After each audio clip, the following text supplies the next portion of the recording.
વંદે ગુજરાત.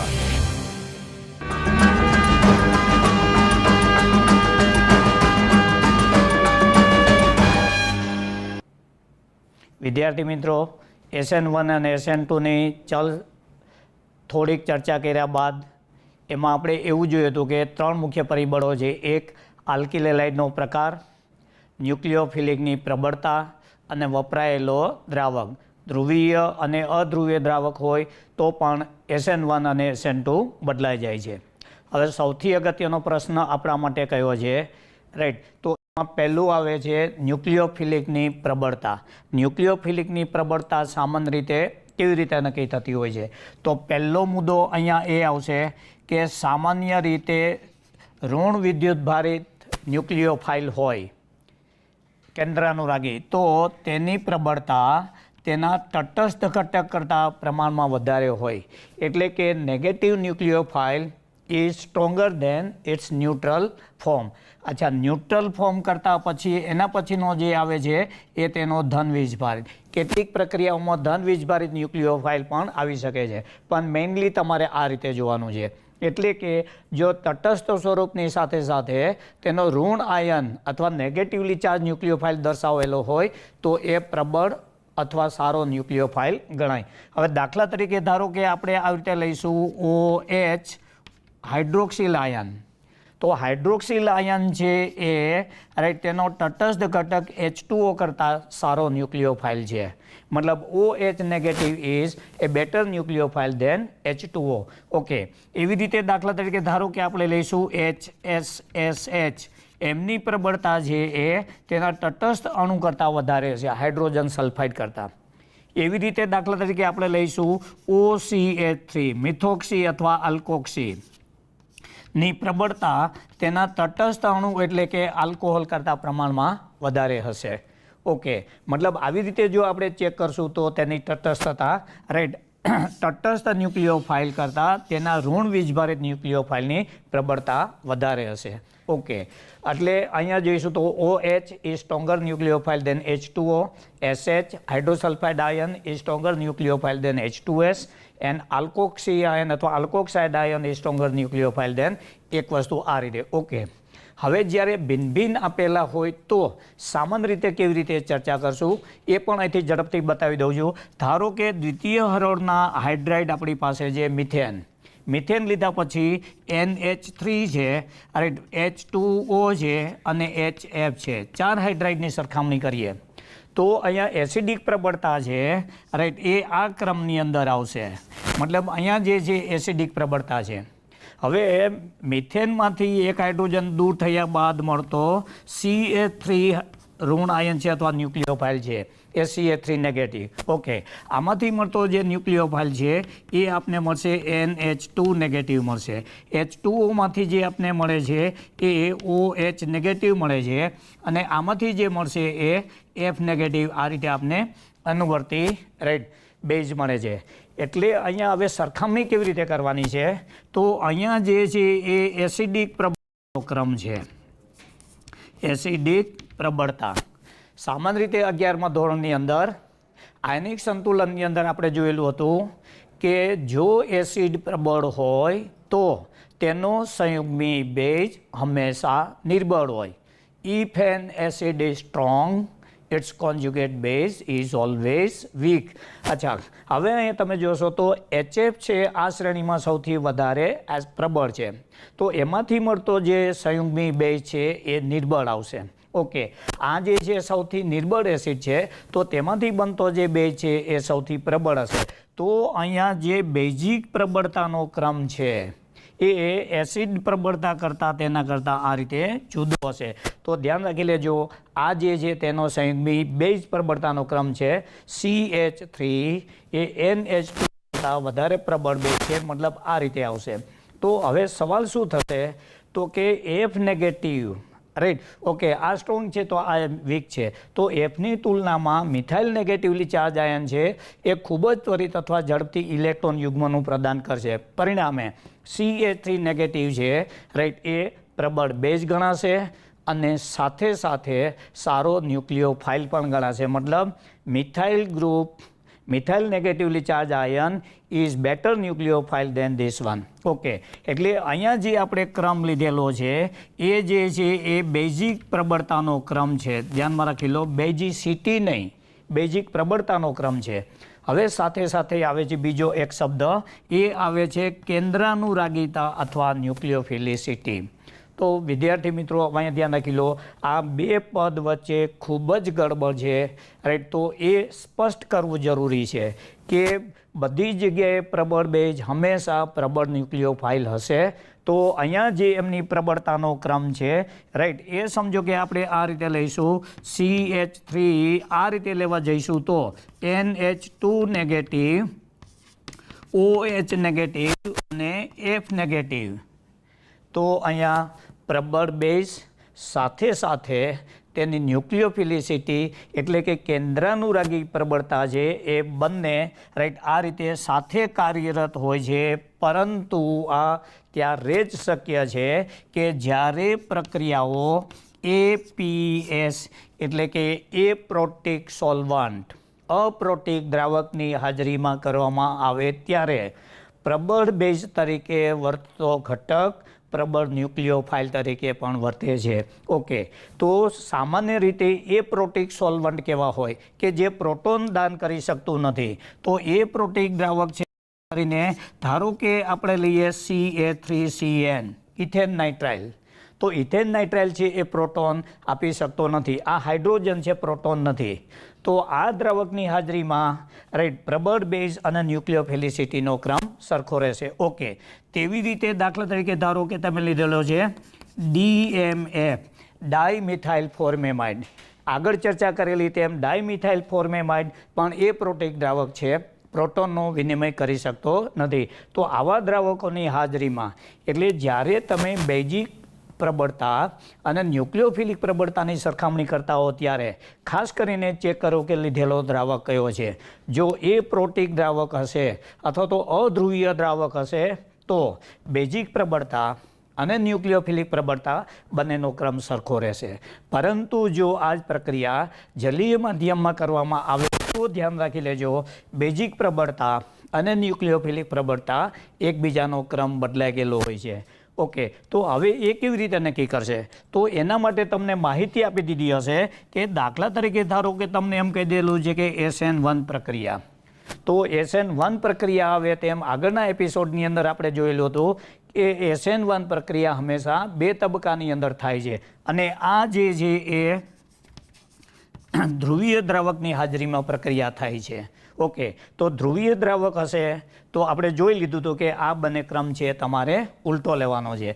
તેને બદલે ધારો કે તમને એવું કીધેલું છે કે SN2 પ્રક્રિયા છે, તો SN2 પ્રક્રિયા છે એ અધ્રુવીય દ્રાવક અથવા એપ્રોટિક સોલ્વન્ટની હાજરીમાં કરવામાં આવે છે, રાઈટ. તો આ જે અધ્રુવીય દ્રાવકની પ્રક્રિયા છે એમાં બેઝિક પ્રબળતા અને ન્યુક્લિયોફિલિક પ્રબળતા બંનેનો ક્રમ સરખો રહે છે. તો અહીંયા એક બહુ મોટો ગૂંચવાડો થતો હોય છે કે બેઝિક પ્રબળતા અને ન્યુક્લિયોફિલિસિટીનો ક્રમ કેવી રીતે નક્કી કરવાનો. તો ઇટ ડિપેન્ડ્સ અપોન, રાઈટ, ધ્રુવીય કે અધ્રુવીય. એટલે પ્રોટિક દ્રાવક હોય તો ખાસ કરીને ધ્રુવીયતા બદલાઈ જતી હોય છે.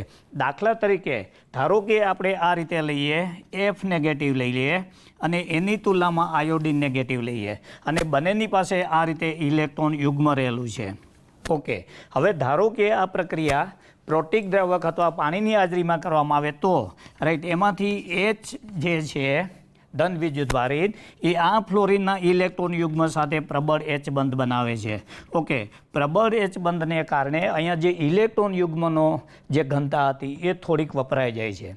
પરિણામે ફ્લોરાઇડ આયન એ પૂરેપૂરું 1 ઇલેક્ટ્રોન યુગ્મનો વીજભાર આપી શકતો ન હોવાથી અહીંયા જે એ ખાસ કરીને નિર્બળ ન્યુક્લિયોફાઇલ તરીકે વર્તે છે. એની તુલનામાં દાખલા તરીકે આયોડિનની પ્રક્રિયા જલીય માધ્યમમાં લેવામાં આવે તો પાણીનો અણુનો હાઇડ્રોજન છે એ આયોડિનની જે ઇલેક્ટ્રોન યુગ્મ આપવા માટેની ઇલેક્ટ્રોન પેર છે એની સાથે અતિ નિર્બળ H બંધ બનાવે છે અથવા તો H બંધ બનાવતો નથી. તો હવે સવાલ એ થાય છે કે ફ્લોરિન ઉપરનું ઇલેક્ટ્રોન યુગ્મ હતો એનો મોટાભાગની ઇલેક્ટ્રોન ઘનતા છે H બંધ બનાવવામાં વપરાઈ ગઈ. પરિણામે ફ્લોરાઇડ આયન છે એ પૂરતા પ્રમાણમાં ઇલેક્ટ્રોન યુગ્મ આપી શકશે નહીં, માટે નિર્બળ, રાઈટ કેન્દ્રાનુરાગી ગણાય.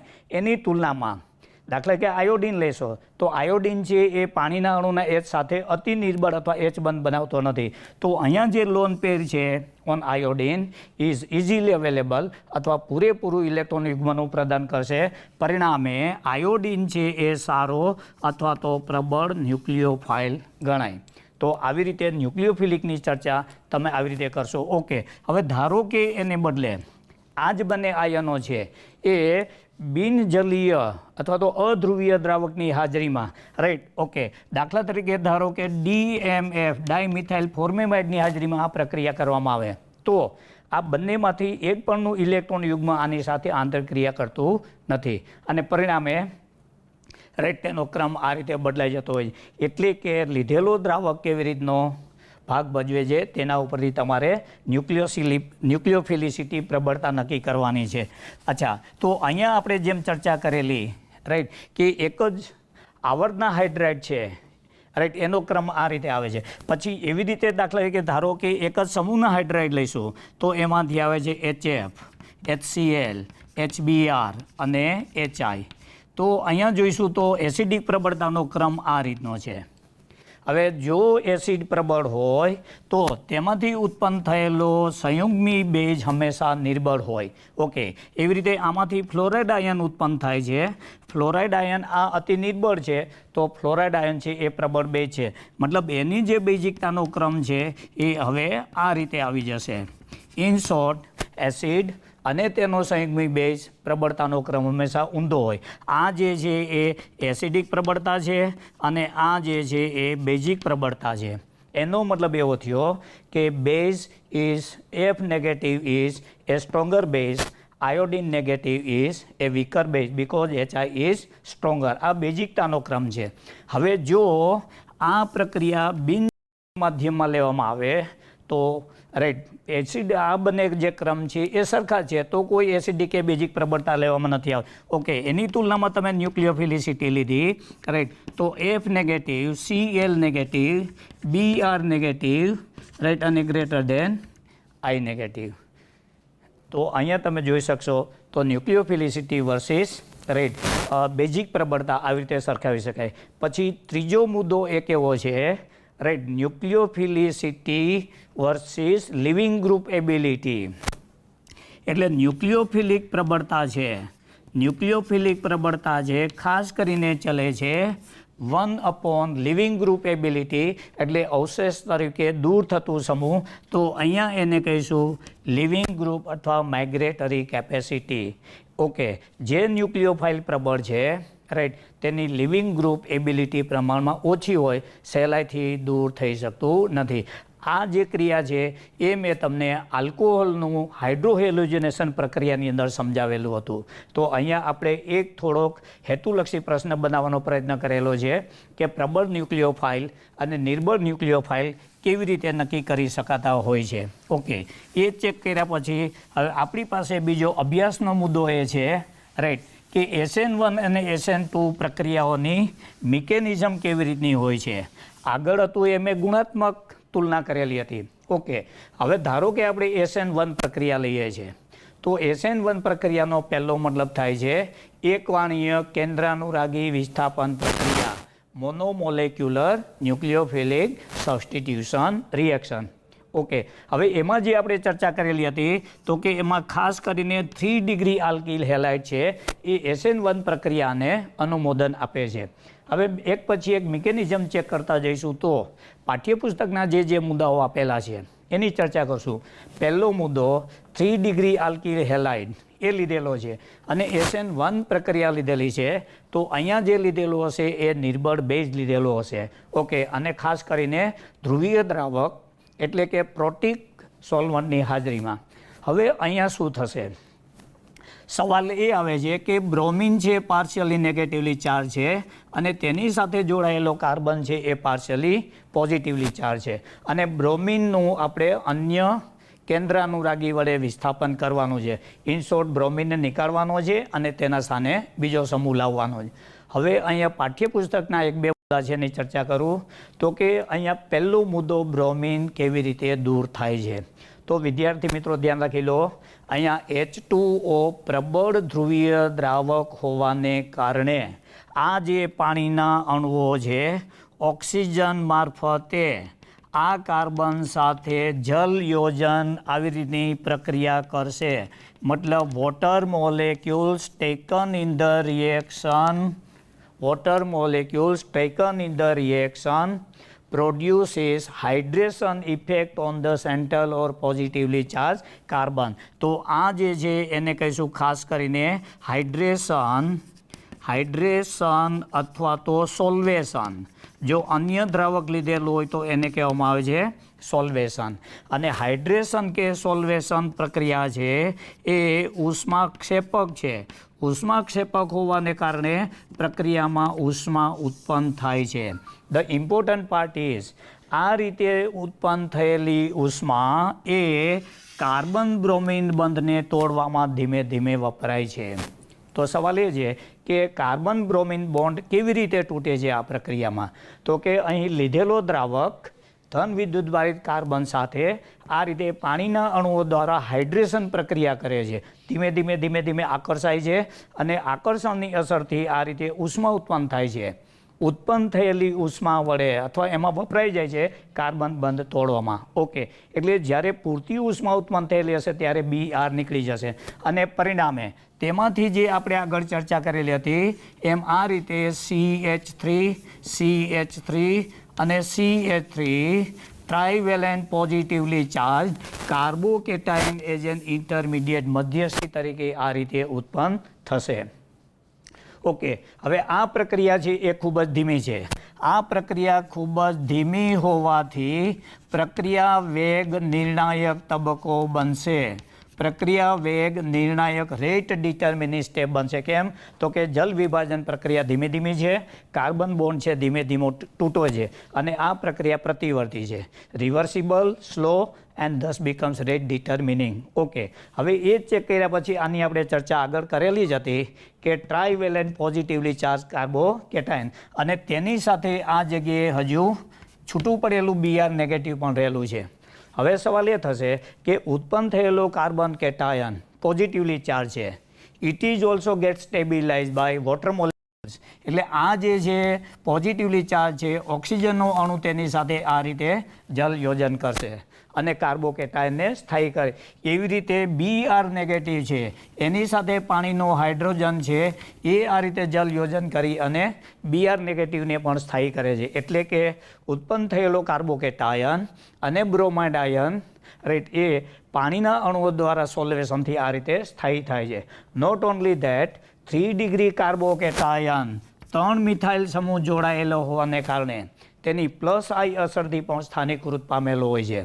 Over and above the +I effect, this carbocation is also stabilized by hyperconjugation. 3 hydrogen 3 અને 3 મતલબ અહીંથી એને 9 હાઇડ્રો આ રીતે હાઇપરકોન્જ્યુગેશનની અસર મળે છે. મતલબ આ કાર્બોકેટાયન છે એ ખૂબ જ સ્થાયી હોય છે અને પરિણામે તે એકત્રિત થયા કરે છે. ઓકે, હવે આ કાર્બોકેટાયન બન્યા બાદ હવે સમજી લો સૌથી અગત્યનો છે એ સમતલીય છે. સમતલીય કાર્બન હોવાને કારણે રાઈટ બીજા તબક્કાની અંદર OH નેગેટિવ રાઈટ જે કેન્દ્રાનુરાગી તરીકે એને એટેક કરવાનો છે રાઈટ એ ક્યાં તો સમતલની ઉપરની બાજુથી કરશે અથવા તો સમતલની નીચેની બાજુ કરશે અથવા તો અણુની બેક સાઈડથી અથવા તો ફોરવર્ડ સાઈડથી. મતલબ અહીંયા સેકન્ડ સ્ટેપની અંદર 2 અલગ અલગ દિશાએથી એટેક કરી શકશે અને પરિણામે 2 પ્રકારની નિપજો બનશે. ધારો કે આ બાજુથી OH એટેક કરે છે તો 3 CH3 છે પેલી બાજુ જશે એટલે એને આપણે આ રીતે લખીશું OH પોઝિટિવલી ચાર્જ કાર્બન અને તેની સાથે રહેલા 3 મિથાઇલ સમૂહ આ રીતે. ઓકે, મતલબ મિથાઇલ સમૂહ છે તેનાથી દૂર જાય છે. પ્લસ બીજી નિપજ જો જમણી બાજુથી એટેક કરશે રાઈટ તો 3 મિથાઇલ સમૂહ અવકાશી અવરોધને કારણે આ બાજુ આવશે અને ત્યાં આવી રીતનું બનશે OH કાર્બન અને CH3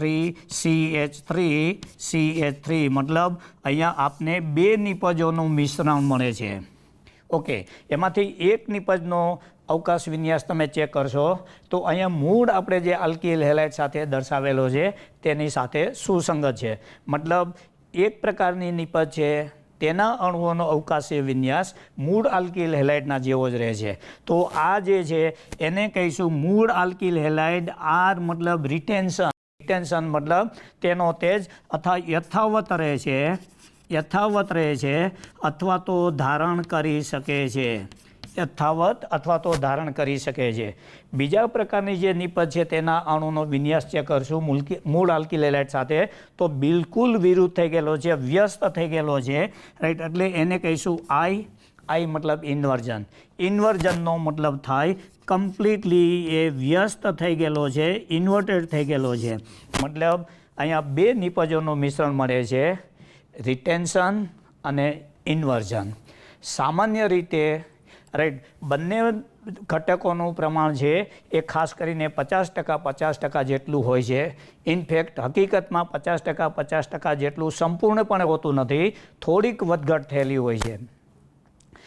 અચ્છા, હવે એ ચર્ચા કર્યા પછી પહેલું તો એટલું નક્કી કરવાનું કે બંનેનું પ્રમાણ લગભગ આશરે સમાન 50% હોય છે, પરંતુ તેમાં થોડોક તફાવત હોય છે, જેમાં બરાબર છે, રાઈટ. હવે જે દાખલા તરીકે ધારો કે બીઆર આ બાજુએ છે તો તેનાથી વિરુદ્ધ બાજુએથી હુમલો થશે, અથવા તો બીઆર આ બાજુ હોય તો તેના વિરુદ્ધ હુમલો થશે. મતલબ બંને ઘટકોનું પ્રમાણ ચુસ્તપણે 50% રહી શકતું નથી, રાઈટ. કોઈ એક ઘટકનું પ્રમાણ વધારે અને બીજા ઘટકનું પ્રમાણ ઓછું હોય. તો હવે એ કેવી રીતે નક્કી કરશું? ધારો કે આ બાજુ બ્રોમિન રહેલો છે, રાઈટ. તો તે બાજુથી ઇનકમિંગ OH એટેક કરશે તો તેને બ્રોમિનનો થોડોક અવકાશી અવરોધ નડશે. એને બદલે આ બાજુથી જગ્યા ખુલ્લી છે એટલે એ બાજુથી રાઈટ વધારે એટેક કરશે.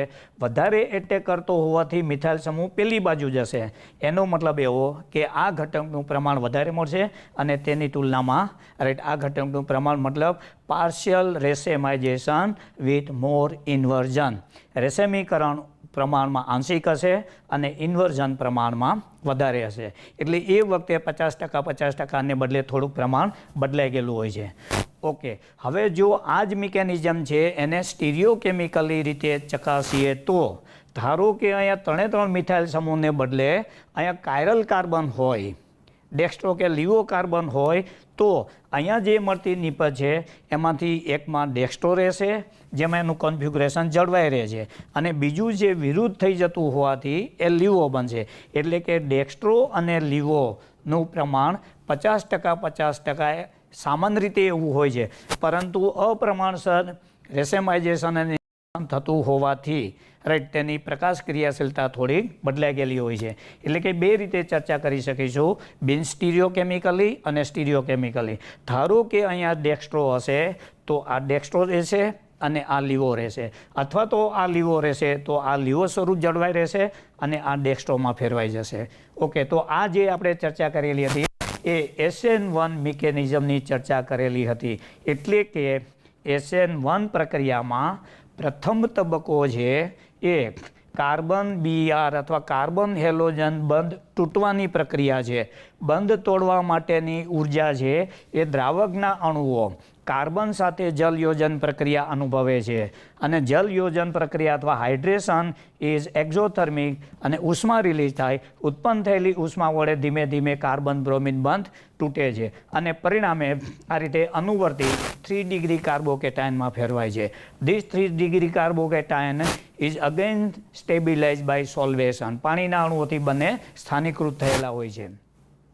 જ્યારે સંપૂર્ણપણે બધું જ અણુઓ ફેરવાઈ ગયેલા હશે ત્યારે બીજા તબક્કાની અંદર OH નેગેટિવ ઇલેક્ટ્રોન અનુરાગી તરીકે તૃતીય કાર્બન ઉપર એટેક કરશે. હવે આ એટેક છે બે બાજુએ થશે, જમણી બાજુ અને ડાબી બાજુ, અથવા તો ઉપરની બાજુ અને નીચેની બાજુ. પરિણામે બે દિશાએથી એટેક થતો હોવાથી બે અવકાશીય વિન્યાસ ધરાવતી નિપજોનું મિશ્રણ મળશે. સામાન્ય રીતે 50% હશે, પરંતુ કેટલીક બાબતોની અંદર એકનું પ્રમાણ વધી ગયેલું હોય છે અને બીજાનું પ્રમાણ ઓછું હોય છે. ઓકે, હવે આ આગળ ચર્ચા કર્યા પછી સામાન્ય રીતે રાઈટ આ પ્રક્રિયાને અહીંયા તમે ઇલેક્ટ્રોન વિડ્રોવિંગ કે ઇલેક્ટ્રોન ડોનેટિંગ સમૂહ દાખલ કરી અને પ્રક્રિયા વેગ કે આ રીતે તમે ઝડપી કે ધીમો બનાવી શકશો. ઓકે, હવે આ ચેક કર્યા પછી આપણી પાસે બીજી આવી નવી મિકેનિઝમ આવે છે, એ આવે છે SN2 mechanism. SN1 mechanism check કર્યા પછી SN2 મિકેનિઝમની અંદર કેવી રીતે અવકાશીય વિન્યાસ ફેરફાર થતો હોય છે. તો પહેલું અહીંયા લખીશું SN2 મિકેનિઝમ, મતલબ બાયમોલેક્યુલર ન્યુક્લિયોફિલિક સબસ્ટિટ્યુશન રિએક્શન. અચ્છા, હવે ન્યુક્લિયોફિલિક સબસ્ટિટ્યુશન રિએક્શન કેવી રીતે થાય છે? તો પહેલાં અહીંયા ચર્ચા કરીશું. ધારો કે આપણે CBr બંધ લીધો, ઓકે, એની તુલનાની અંદર આપણે આ રીતે અહીંયા હાઇડ્રોજન લીધેલા છે CH3, મતલબ અહીંયા જોઈશું તો ખાસ કરીને પ્રાથમિક હેલાઇડ લીધેલો છે. તો આગળની જેમ જ અહીંયા જે બ્રોમિન છે એ ખૂબ જ મોટું અવકાશીય કદ ધરાવે છે, બલ્કિયર સમૂહ અથવા બલ્કિયર ગ્રુપ છે. તેની તુલનામાં એ કાર્બન છે એ પાર્શિયલી પોઝિટિવલી ચાર્જ છે. પરંતુ આ કાર્બન આગળ મુજબ 3 અતિ નાના H પરમાણુ સાથે જોડાયેલ હોવાથી, આટલા જ નાના પરમાણુઓ સાથે જોડાયેલ હોવાથી પોઝિટિવલી ચાર્જ કાર્બન છે ઇઝ નોટ સ્ટેરિકલી હિન્ડર્ડ, રાઈટ, એટલે કે એના ઉપર કોઈ અવકાશીય અડચણ નથી. તો પરિણામે આગળ જેમ ચર્ચા કરેલી હતી આમ અવકાશીય અડચણ ન થતી હોવાથી, રાઈટ, CBr બંધ તૂટતો હતો. પરંતુ અહીંયા જે છે એ પ્રક્રિયા કેવી રીતે થાય છે? તો કે અહીંયા જે છે એ લીધેલો પ્રબળ બેઝ છે OH નેગેટિવ અને સ્ટેરિકલી હિન્ડ્રન્સ ન હોવાને કારણે આ OH છે જે દિશામાં Br રહેલો છે તેનાથી વિરુદ્ધ દિશામાં, from the opposite side of the living group, આ લિવિંગ ગ્રુપ છે અને આ દાખલ થતો ગ્રુપ છે, રાઈટ, તેનાથી વિરુદ્ધ બાજુએ ધીમે ધીમે આ રીતે એટેક કરે છે. ઓકે, તો આ જે તબક્કો છે એ ખાસ કરીને ધીમો તબક્કો આવે છે, પ્રતિવર્તી છે, માટે આ નિર્ણાયક તબક્કો, રેટ ડિટર્મિનિંગ સ્ટેપ. ફરી પાછું OH નેગેટિવ, રાઈટ, એ ધન વિદ્યુત ભારિત કાર્બન સાથે, કેન્દ્રાનુરાગિત કાર્બન સાથે ધીમે ધીમે એટેક કરે છે, રાઈટ. ધીમો તબક્કો હોવાથી વેગ નિર્ણાયક બનશે.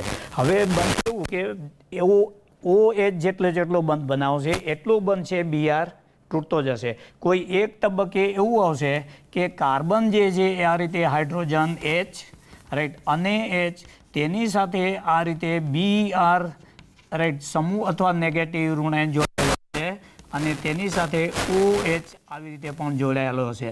તો આગળના એપિસોડમાં આપણે જેમ ચર્ચા કરેલી હતી એમ ખાસ કરીને પેન્ટાવેલેન્ટ, રાઈટ, આ રીતે ઇન્ટરમીડિયેટ કાર્બન, જેને આપણે સંક્રાંત અવસ્થા તરીકે, રાઈટ, પણ ચર્ચા કરેલી હતી. મતલબ સંક્રાંત અવસ્થામાં કાર્બન પેન્ટાવેલેન્ટ છે, ખૂબ જ અસ્થાયી છે.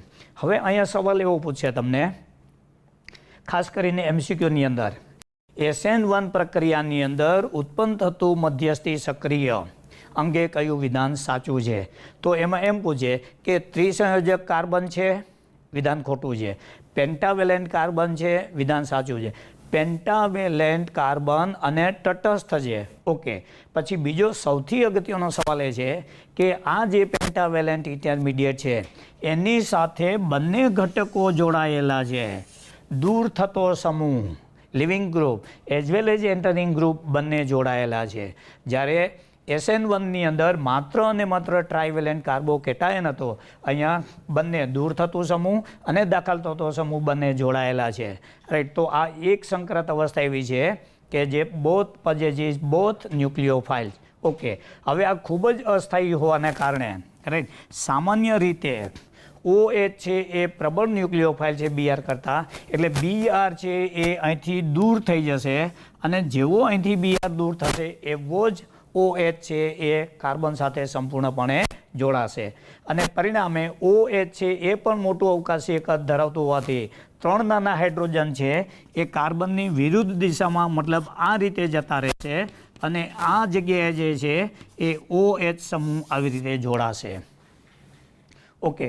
તો હવે સવાલ એ છે કે આમાં દ્વિતીય સ્થાનની અંદર અથવા દ્વિતીય તબક્કાની અંદર ન્યુક્લિયોફિલિક એટેક થતો નથી, માત્ર ને માત્ર જે પેન્ટાવેલેન્ટ કાર્બન બન્યો એ વિઘટન પામે છે અને જેમાંથી લિવિંગ ગ્રુપ છે એ દૂર થાય છે અને એન્ટરિંગ ન્યુક્લિયોફાઇલ છે એ પરમેનન્ટલી જોડાય છે.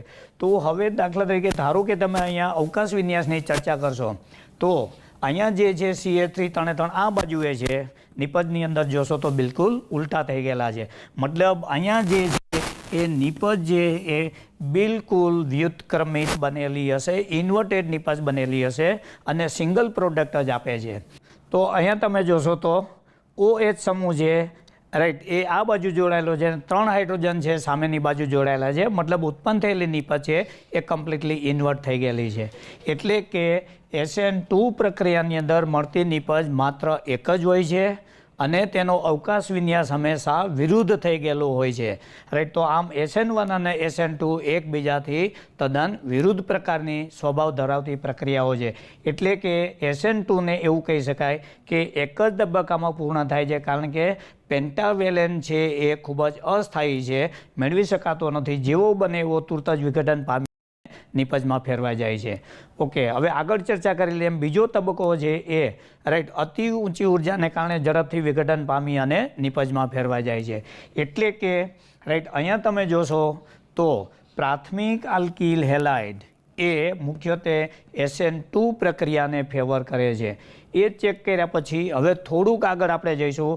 ધારો કે આ CH3 છે, રાઈટ, અથવા તો હાઇડ્રોજન છે, એને બદલે તમે થોડુંક ત્યાં આ રીતે CH3 સમૂહ દાખલ કરશો, અથવા તો લીધેલો ન્યુક્લિયોફાઇલ છે, રાઈટ, એમાં તમે અવકાશીય અડચણ ઉત્પન્ન કરશો તો પ્રક્રિયા વેગ છે એ થોડો ધીમો થતો જશે. પ્રક્રિયા બદલાશે નહીં, પ્રક્રિયા તો SN2 જ રહેશે. એટલે કે લીધેલો ન્યુક્લિયોફાઇલ છે, ધારો કે તમે OH જ લીધેલો છે ન્યુક્લિયોફાઇલ કેન્દ્રાનુરાગી, તો બિલકુલ અવકાશીય અડચણ નથી, પરંતુ એને બદલે તમે OCH3 લીધેલો છે તો મિથાઇલ સમૂહનો થોડોક અવકાશીય અડચણ નડશે. ઓકે, હવે એને બદલે ધારો કે તમે ઓક્સિજન જે લીધેલો છે એ કંઈક આ રીતનો છે, CH3, રાઈટ, આ રીતે લીધેલો છે. તો અહીંયા જે ઓક્સિજન લીધેલો છે થોડોક સ્ટેરિકલી હિન્ડર્ડ છે, તો અહીંયા લીધેલો ઓક્સિજન છે એ થોડીક ધીમી પ્રક્રિયા કરશે અને પરિણામે આ રીતે ન્યુક્લિયોફાઇલને જો સ્ટેરિકલી હિન્ડર્ડ બનાવવામાં આવે તો પ્રક્રિયા વેગ ધીમો થાય છે. તો આ જે આપણે ચર્ચા કરેલી હતી એ SN1 અને SN2ની સ્ટીરિયોકેમિકલી ચેક કરશું તો ધારો કે આ ડેક્સ્ટ્રો હોય તો આ હંમેશા તેનાથી વિરુદ્ધ એટલે કે લીવો હશે, રાઈટ, અથવા તો આ લીવો સમઘટક હશે તો અહીંયા ડેક્સ્ટ્રો થઈ ગયેલો હશે. અવકાશીય રીતે ડેક્સ્ટ્રોમાંથી લીવો બને છે અને લીવોમાંથી ડેક્સ્ટ્રો બને છે. ઓકે, હવે એ ચેક કર્યા પછી, રાઈટ, SN1 અને SN2ની, રાઈટ, ખાસ કરીને જ્યારે આપણે ચર્ચા કરશું ત્યારે, રાઈટ, બંનેની સાપેક્ષ સરખામણી.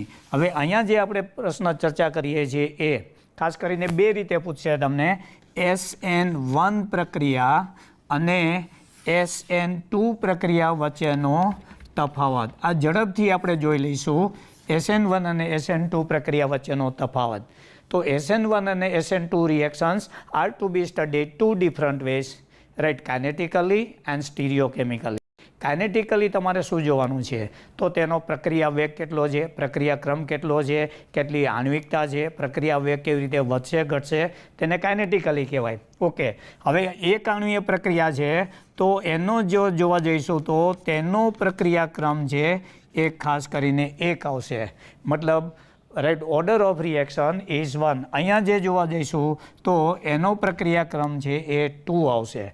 બીજો મુદ્દો અહીંયા ચેક કરીશું તો ખાસ કરીને એમાં આવે છે આણ્વિકતા. આણ્વિકતા અહીંયા લઈ જઈશું મોનોમોલેક્યુલર છે, રાઈટ. હવે સવાલ એ થાય છે અહીંયા કે આને એક આણ્વીય કેવી રીતે કીધું એ હમણાં સમજાવું છું. ઓકે, અહીંયા બે અણુઓ ભાગ લેતા હોવાથી દ્વિઆણ્વિક પ્રક્રિયા કહેવામાં આવે છે.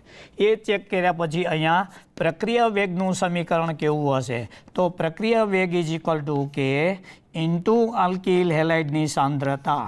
હવે એક આણ્વીય છે તો અહીંયા ન્યુક્લિયોફાઇલ તો લીધેલો જ છે, પરંતુ એટલે તમને પ્રથમ દ્રષ્ટિએ એવું લાગશે કે આ આભાસી પ્રથમ ક્રમની પ્રક્રિયા છે અથવા તો ન્યુક્લિયોફાઇલ જે છે એની સાંદ્રતા 0 દર્શાવેલી છે, રાઈટ, છતાંય એનો આણ્વિકતા કેમ 1 લીધેલી છે.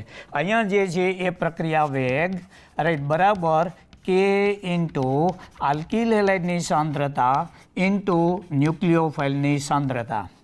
ઓકે, હવે સવાલ એ આવે છે કે શા માટે આને મોનોમોલેક્યુલર રિએક્શન કીધી, બે ઘટકો સંકળાયેલા હોવા છતાંય. અહીંયા આનો અર્થ એમ નથી કરવાનો કે પ્રક્રિયામાં ભાગ લેતો નથી, પરંતુ પ્રથમ ક્રમની પ્રક્રિયામાં બરાબર. ન્યુક્લિયોફાઇલ છે બિલકુલ સંકળાયેલો નથી અને પ્રથમ ક્રમની પ્રક્રિયા છે, ધીમી પ્રક્રિયા છે, વેગ નિર્ણાયક તબક્કો છે અને વેગ નિર્ણાયક તબક્કામાં માત્ર RX જ સંકળાયેલું હોવાથી તેની આણ્વિકતા 1 હોય છે. ઓકે, હવે એ જ ચેક કર્યા પછી આને આમ લખી શકાય K × R × X, જ્યાં આ બંનેને મેં અચળ ગણીને લઈ લીધું છે. અર્થાત આલ્કિલ હેલાઇડની સાંદ્રતા બમણી કરવામાં આવે તો પ્રક્રિયા વેગ બમણો થશે. ન્યુક્લિયોફાઇલની સાંદ્રતા ગમે તેટલી લેવામાં આવે તો પણ પ્રક્રિયા વેગ ઉપર અસર થશે નહીં. અહીંયા ચેક કરશું તો ખાસ કરીને રાઈટ બંનેની સાંદ્રતા બદલાય છે.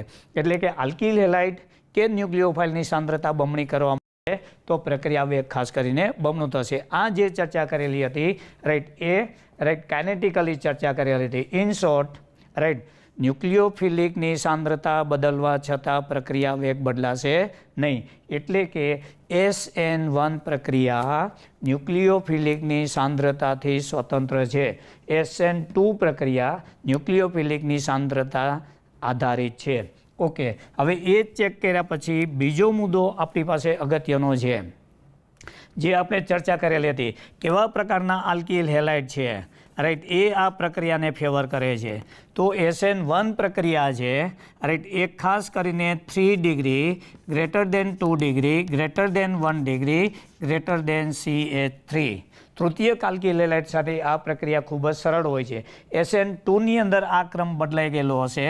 એમાં આવશે CH3 greater than 1 degree greater than 2 degree greater than 3 degree. મતલબ 3 degree alkyl halide will not favour SN2 right. અહીંયા 3 ડિગ્રી વિલ ફેવર અને methyl or 1 degree will not favour. Okay, એ લીધા પછીનો આપણી પાસે જે છે એ કેવો દ્રાવક વાપરવામાં આવે આગળ ચર્ચા કરેલી તે મુજબ.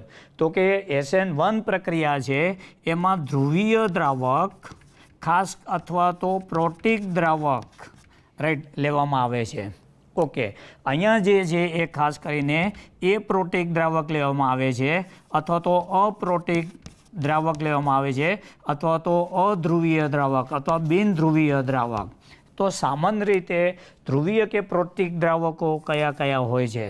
તો ધ મોસ્ટ ફેમિલિયર પ્રોટિક દ્રાવક ઇઝ H2O, પાણી રાઈટ. ઓકે, એ લીધા પછી આલ્કોહોલ આવશે CH3OH.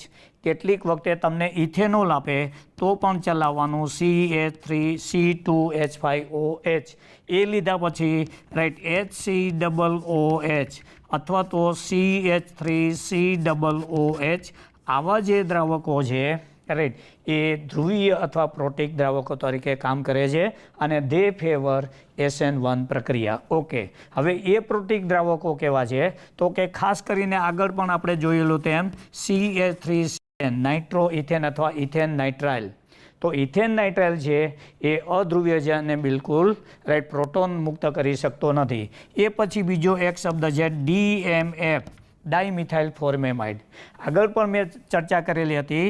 દાખલા તરીકે ધારો કે આપણે આ રીતે લઈએ રાઈટ NH અને H. આ ફોર્મેમાઇડનું બંધારણ છે. ફોર્મેમાઇડની અંદર બંને હાઇડ્રોજન છે નાઇટ્રોજન પ્રબળ વિદ્યુત તત્વ સાથે જોડાયેલો હોવાથી પ્રોટિક છે. પણ જો તેના સ્થાને CH3 સમૂહ દાખલ કરી દઈએ તો બંને હાઇડ્રોજન છે નીકળી જશે અને પરિણામે આ હાઇડ્રોજન છે પ્રોટોન નથી. પરિણામે હાઇડ્રોજન હોવા છતાંય આ એ પ્રોટિક બને છે. એટલે કે ડાયમિથાઇલ ફોર્મેમાઇડ પણ એ પ્રોટિક દ્રાવક છે. નાઇટ્રો ઇથેન પણ એ પ્રોટિક દ્રાવક છે. એવી રીતે તમે લેવા જશો તો CCl4 એ પણ એ પ્રોટિક દ્રાવક છે. કાર્બન ડાયસલ્ફાઇડ એ પણ એ પ્રોટિક દ્રાવક છે.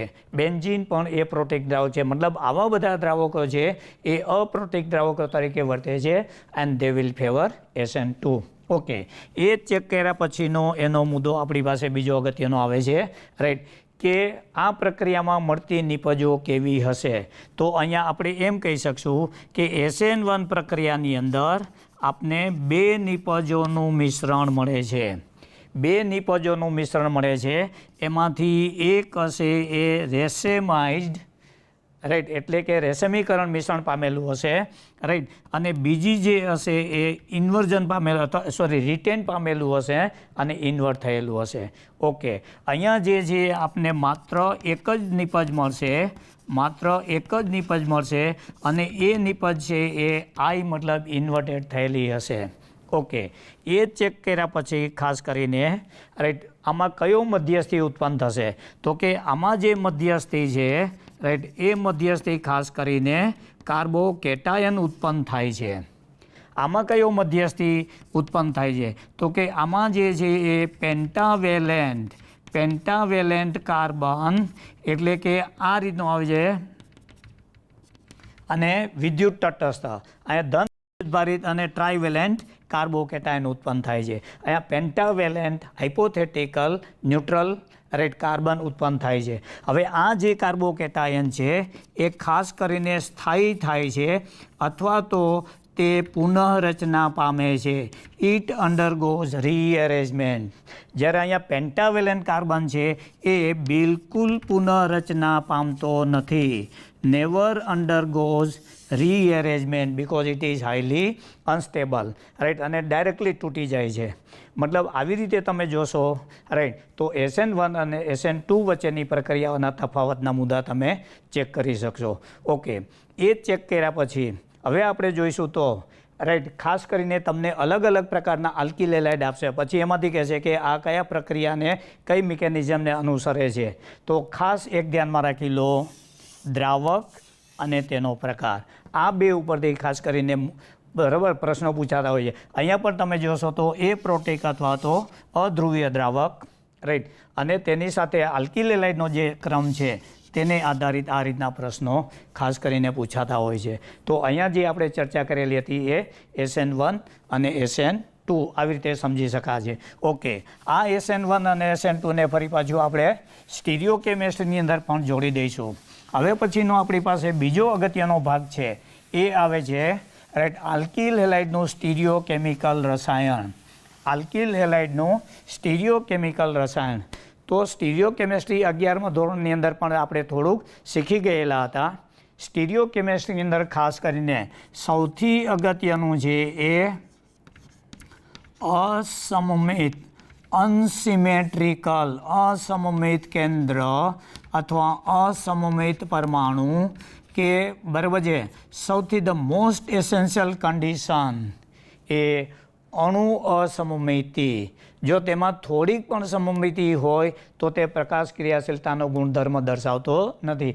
એટલે કે અસમમિતિ કેન્દ્ર, અસમમિતિ પરમાણુ રાઈટ હોય તો તેવું સંયોજન અથવા અણુ છે એ પ્રકાશ ક્રિયાશીલતાનો ગુણધર્મ દર્શાવશે. પ્રકાશ ક્રિયાશીલતાનો ગુણધર્મ એટલે કશું જ નહીં, પ્રકાશ પરિભ્રમણનું ડેક્સ્ટ્રો એટલે કે જમણી બાજુ અથવા તો લીવો એટલે કે ડાબી બાજુ પ્રકાશ પરિભ્રમણના તલનું પરિભ્રમણ કરવું એને કહેવામાં આવે છે પ્રકાશ ક્રિયાશીલતા. ડેક્સ્ટ્રો રોટેટરી અને લેવો રોટેટરી.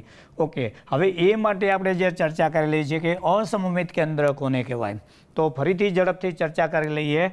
કાર્બન સાથે જોડાયેલા ચારે ચાર સમૂહ જ્યારે ભિન્ન ભિન્ન હોય, દાખલા તરીકે ધારો કે અહીંયા Cl છે, અહીંયા H છે, અહીંયા Br છે અને અહીંયા આયોડિન છે. તો સેચ્યુરેટેડ ટેટ્રાવેલેન્ટ કાર્બન, ટેટ્રાહેડ્રલ કાર્બન સાથે ચારે ચાર સમૂહો જો જુદા જુદા છે, માટે આ જે કાર્બન છે એને અસમમિત કેન્દ્ર, અસમમિત પરમાણુ અથવા તો બીજો એના માટેનો શબ્દ છે કાયરલ કાર્બન અથવા તો કિરલ કાર્બન રાઈટ અસ્તિત્વ ધરાવે છે. અચ્છા, હવે એને બદલે સમજો કે આપણે આ રીતે લઈ લીધું HCl અને આયોડિન લીધેલું છે.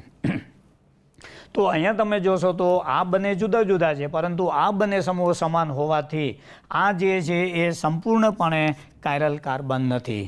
તો જે કાર્બન સાથે જોડાયેલા ચારે ચાર સમૂહ ભિન્ન ભિન્ન હોય અને તે ટેટ્રાહેડ્રલ અથવા સેચ્યુરેટેડ હોય ત્યારે તમારે એને કાયરલ કાર્બન કહેવાનું હોય. કેટલીક વખતે એવું બનશે કે કાયરલ પરમાણુ છે જ નહીં, તો એ વખતે પરમાણુને બદલે જો કાયરલ કેન્દ્ર ઉપસ્થિત થતું હોય તો પણ તે અસમમિતતા ધારણ કરે છે અને પ્રકાશ ક્રિયાશીલતાનો ગુણધર્મ દર્શાવશે.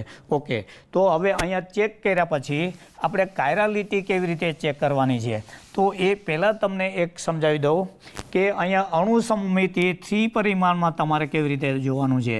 તો આ જે કાર્બન છે રાઈટ, એ કાર્બન છે ધારો કે એને આ રીતે Cl સાથે જોડાયેલો છે અને એની સાથે અહીંયા જે છે એ હાઇડ્રોજન જોડાયેલો છે.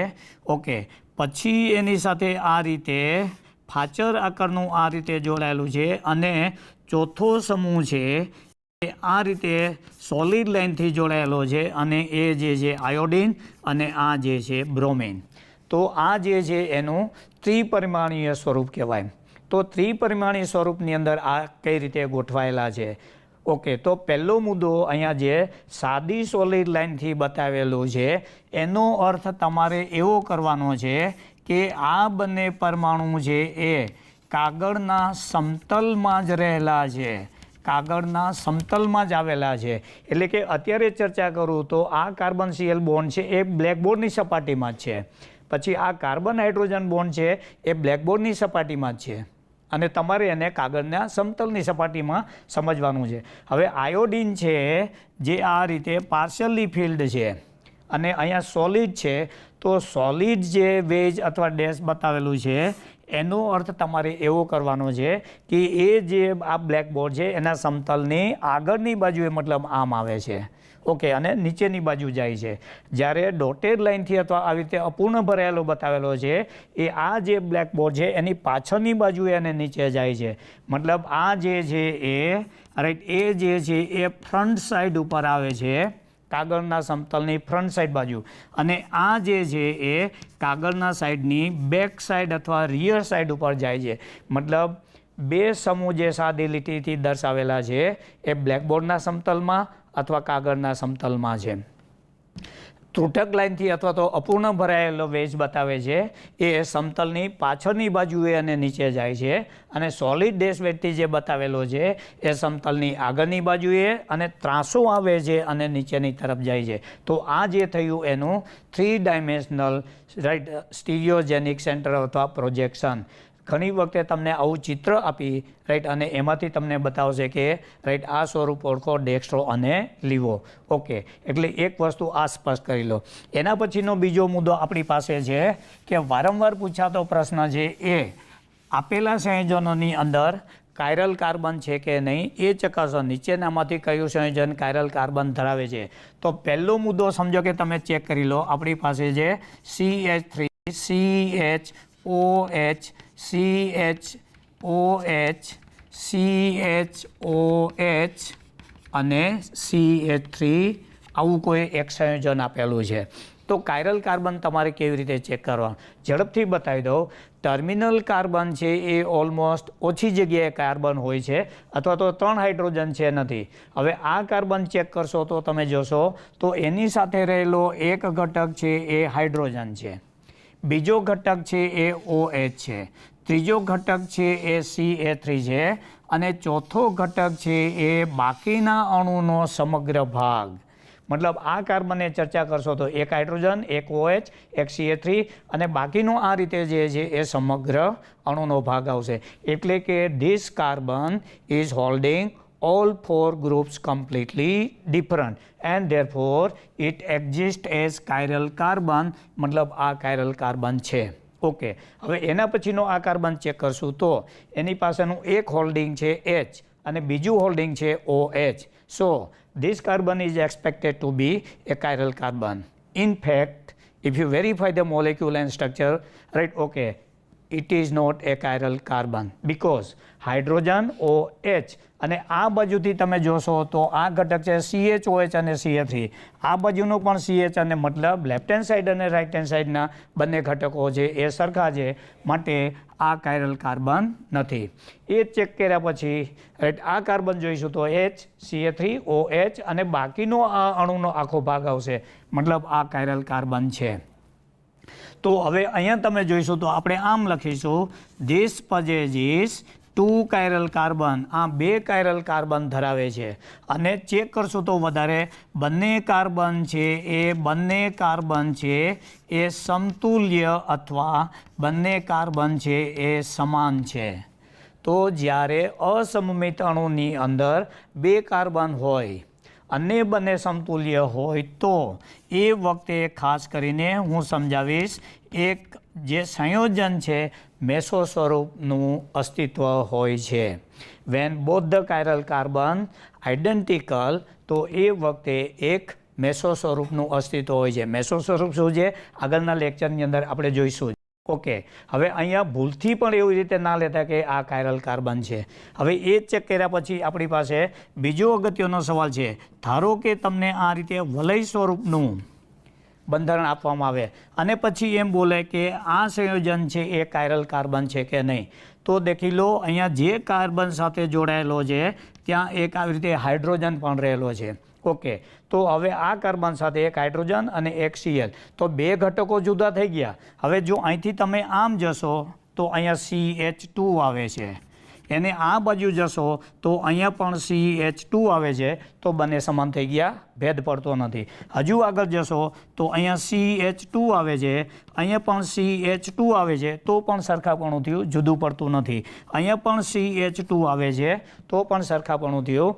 મતલબ Cl થી ક્લોકવાઇઝ અને એન્ટી ક્લોકવાઇઝ બંને દિશામાં ઘૂમવા છતાં પણ બાકીની બે સંયોજકતાઓ બિલકુલ જુદી પડતી નથી. મતલબ આ જે કાર્બન આપણે નિર્ધારિત કરેલો છે એ કાયરલ કાર્બન નથી. ઓકે, એ ચેક કર્યા પછી એવું ને એવું બીજું એક બંધારણ લઈએ Cl, અને સમજો કે એની સામે CH3 મૂકેલું છે. તો અહીંયા ખાસ કરીને આપણે એવું સમજી શકશું કે કદાચ બે કાયરલ કાર્બન હોઈ શકે. અહીંયા જે છે એમાં તમારે એક હાઇડ્રોજન સમજવાનો છે અને અહીંયા પણ આ રીતે એક હાઇડ્રોજન રહેલો છે. ઓકે, ફરી પાછું આ બંને ભિન્ન ભિન્ન છે. અહીંયા જોશો તો બંને CH2, અહીંયા જોશો તો પણ બંને CH2, અને આ સ્થાન ઉપર આવશો તો બંને માટે સમતુલ્ય છે. મતલબ Cl માટે CH3 સમતુલ્ય છે, અથવા અહીંથી આમ ઘૂમશો તો પણ સમતુલ્ય છે. મતલબ અહીંયા બેમાંથી એક પણ કાયરલ કાર્બન નથી. ઓકે, હવે સમજો કે એને બદલે આપણે આ રીતે લઈશું. અહીંયા Cl લીધેલું છે અને અહીંયા CH3 મૂકેલું છે. તો અહીંયા અણુ સમમિતિ આ કેસની અંદર ઇઝ લોસ્ટ. ઓકે, અહીંયા જે હાઇડ્રોજન છે અને અહીંયા હાઇડ્રોજન છે, તો અહીંયા જો તમે અણુ સમમિતિની કલ્પના કરશો તો અણુનો આ બાજુનો ભાગ અને આ બાજુનો left hand side right hand side સરખા નથી. સરખા ન હોવાને કારણે આ કાયરલ કાર્બન બની શકશે. પછી CH3ના આધારે તમે આવી રીતે જો જોશો, અણુ સમમિતિ ચેક કરશો તો રાઈટ સમમિત અણુ નથી, સંપૂર્ણપણે અસમમિત છે, માટે આ પણ કાયરલ કાર્બન છે. મતલબ આ જે છે એમાં બે કાયરલ કાર્બન છે અને બંને કાયરલ કાર્બન છે એ અસમાન છે. Both the chiral carbons are not identical. Okay, હવે સમજો કે એને બદલે તમને આવી રીતે કોઈ આપે છે, બે સાયક્લિક સંયોજનોનું મિશ્રણ અને Cl આપે છે. તો અહીંયા જોઈશું તો એવું થશે કે આ તો છે જ કાયરલ કાર્બન, પણ બીજો કાયરલ કાર્બન છે એ અણુમાં દેખાતો નથી. તો અહીંયા ધ્યાન રાખી લો, જ્યારે બે વલયોને જોડવામાં આવે અને તે વલયનું કેન્દ્ર જે સંતૃપ્ત હોય તો ત્યાં આવી રીતે એક હાઇડ્રોજન રહેલો છે, એ ખાસ ધ્યાન રાખી લેજો. અને આ હાઇડ્રોજનની જમણી બાજુ અને ડાબી બાજુ રાઈટ અહીંયા Cl નથી, અહીંયા Cl છે, જુદી પડે છે, માટે આ પણ કાયરલ કાર્બન છે. એવી રીતે આ પણ કાયરલ કાર્બન આવશે. મતલબ અહીંયા ત્રણ કાયરલ કાર્બન છે રાઈટ, એમાંથી ત્રણ કાયરલ કાર્બન જુદા છે. અહીંયા CCl છે. ઓકે, તો ત્રણ કાયરલ કાર્બન જુદા હોવાને કારણે તેના રાઈટ પ્રકાશ ક્રિયાશીલતાની સંખ્યા પણ જુદી જુદી હશે. એટલે કે આપેલા સંયોજનની અંદર કાયરલ કાર્બન કેવી રીતે, ખાસ કરીને વલયવાળા સંયોજનોની અંદર પૂછાતું હોય છે. આવી રીતે પણ ધ્યાન રાખી લેજો રાઈટ. 3 કે 4 કાયરલ કાર્બન આપેલા હોય ત્યારે એની ઇન્ડિવિડ્યુઅલી તમારે વેરીફાઈ કરવાનું અને પછી નક્કી કરવાનું કે કાયરલ કાર્બનની સંખ્યા કેટલી છે. કાયરલ કાર્બનની સંખ્યા નક્કી કર્યા પછી આપણે બીજો અગત્યનો ગુણધર્મ જોવાનો છે. એમાંથી એક આવે છે ડેક્સ્ટ્રો, લીવો, રેસેમિક મિશ્રણ, મેસો સંયોજન. આ બધા સંયોજનો છે. આ બધા સંયોજનોનો અભ્યાસ આના પછીના એપિસોડની અંદર વિદ્યાર્થી મિત્રો આપણે ચેક કરશું. આજે આપણે SN1 અને SN2 પ્રક્રિયાને રાઈટ ડિટેલની અંદર સમજવાનો પ્રયત્ન કરેલો હતો. ત્યારબાદનો આપણો ટોપિક છે એ સ્ટીરિયો કેમેસ્ટ્રી. આવતી વખતે સ્ટીરિયો કેમેસ્ટ્રીને ડિટેલની અંદર જોઈશું. વંદે ગુજરાત. Thank you.